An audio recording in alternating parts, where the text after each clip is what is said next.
Subscribe to our channel and press the bell icon for the latest updates. రెండు టీ20ల సిరీస్లో భాగంగా Visakha stadium వేదికగా ఆసీస్తో జరిగిన తొలి టీ20లో భారత్ ఓటమి పాలైన విషయం తెలిసిందే. ఉత్కంఠభరితంగా సాగిన ఈ మ్యాచ్లో భారత్ చివరి వరకు పోరాడి ఓటమిని చవిచూసింది.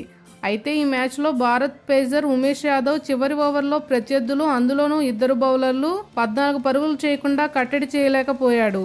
ఫలితంగా భారత్కు పరాజయం తప్పలేదు.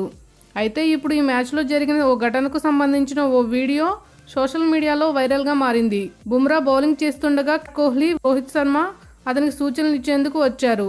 అయితే కోహ్లీ, బుమ్రా మాత్రం రోహిత్ని ఏమాత్రం పట్టించుకోకుండా వారిద్దరే మాట్లాడుకుని అక్కడి నుంచి వెళ్ళిపోయారు. ఇందుకు సంబంధించిన ఓ వీడియో సోషల్ మీడియాలో వైరల్ అయింది.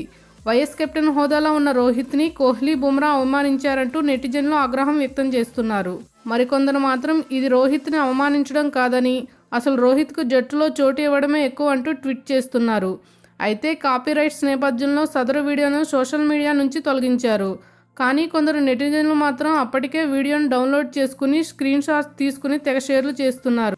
కాగా విశాఖ స్టేడియం వేదికగా జరిగిన ఈ మ్యాచ్లో తొలుత బ్యాటింగ్ చేసిన భారత్ నిర్ణీత 20 ఓవర్లలో 7 వికెట్ల నష్టానికి 126 పరుగులు చేయగా, మ్యాక్స్వెల్, డిఆర్కి షాట్ల అద్భుత ఇన్నింగ్స్తో ఆస్ట్రేలియా 20 ఓవర్లలో 127 పరుగులు చేసి మ్యాచ్లో విజయం సాధించింది. మరిన్ని అప్డేట్స్ కోసం మన ఛానల్ని సబ్స్క్రైబ్ చేయండి.